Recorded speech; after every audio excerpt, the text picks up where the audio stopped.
الدبلوماسيه المغربيه عندها الغرض بخمسه ديال الدول باش تحسم ملف الصحراء المغربيه واللي هما الاعضاء الدائمين في مجلس الامن. وملي كنقولوا مجلس الامن كنقولوا الامم المتحده، يعني ملف الصحراء المغربيه. وهذا مجلس الامن مكون من خمسه ديال الدول ما كيتحركوش منه، كيتسموا الاعضاء الدائمين واللي هما بريطانيا والصين فرنسا الولايات المتحده الامريكيه والدب الروسي. وهاد الخمسه هادو عندهم واحد الحاجه سميتها حق الفيتو، ولا خرجوا الفيتو على حاجه وقالوا لا يعني لا من الاخر، ولا خرج واحد وقال لهم العكس كيعرقل كل شيء وكيساليوها بالانتخابات. وروسيا وحده من هاد الدول اللي عندها حق الفيتو، فهاد استعملته بزاف. مثلا في 2011 كان العالم ضد بشار الاسد لانه كان كيستعمل اسلحه كيماويه ضد الشعب السوري. هاد مجلس الامن قال خاصنا ندخلوا لسوريا ونحققوا. ناضت روسيا جبدت حق الفيتو وقالت لا ما كاين لا تحقيق لا والو، بشار ما توصلوش ليه. كيف ما كتشوفوا راه باقي دابا. وهنا كاينه قوه ديال الغرب في هاد اللعبه ديال الفيتو. وهنايا الدبلوماسيه المغربيه عندها الغرض بهاد الخمسه ديال الدول. كنشوفوا بريطانيا الله قوه العلاقات ديالها مع المغرب. الولايات المتحده كل عام كيديروا مناورات عسكريه واللي اسمها الاسد الافريقي، وباغيين يديروا قاعده عسكريه في الصحراء المغربيه. وشفنا فتحات قنصليه في الصحراء المغربيه. شفنا بلي العلاقات بين المغرب والصين كتطور يوم بعد يوم اتفاقيات. اما فرنسا ما بغاتش المشكل يتحل. اما روسيا اللي في حرب مع اوكرانيا اللي المغرب استقبل وزير الخارجيه الاوكراني واللي هو عدو بوتين وروسيا. السؤال المطروح واش المغرب تقدر يلقى مع روسيا؟ واش المغرب ورط راسو في استقبال وزير الخارجيه الاوكراني؟ هذه غير ما شفنا بوتين خرج بتصريح اللي حذر فيه حلفاء الغرب، قال لهم باللي كيشعلوا العافيه تحت رجليهم.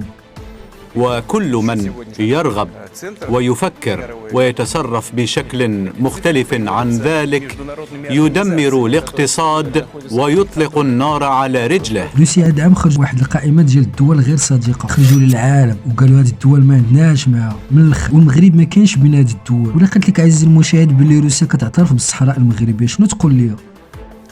كتعترف بها بواحد الشكل غير مباشر. كيفاش؟ هاد ايامات قليله تجمعوا مسؤولين روسيين ومغاربه واحد الاجتماع في المغرب باش يجدوا واحد الاتفاقيه، وهاد الاتفاقيه ديال الصيد البحري، يعني الباطوات والسفن كيصيدوا في سواحل الصحراء المغربيه، وهذا اعتراف غير مباشر. وهاد الاجتماع عرف اتفاقيات اخرى واللي منها المغرب يقدر يصنع البواخر ومعدات الصيد البحري. من الاخر روسيا كتعطي الفلوس الصحيحه باش تصيد في السواحل المغربيه واللي من ضمنها الصحراء المغربيه اللي كتعطي 22 مليون دولار في العام وما مستعداش تخسر هاد الاتفاقيه. والسؤال واش روسيا تقدر تجبد حق الفيتو على رد الجزائر؟ واخا الجزائر كليان ديال روسيا في سوق الاسلحه. هذا السؤال جاوبني عليه في مساحه التعليق. وقبل ما تمشي ما تنساش الواجب الوطني لايك والشير باش يتفرجوا معكم اصحاب ان شاء الله.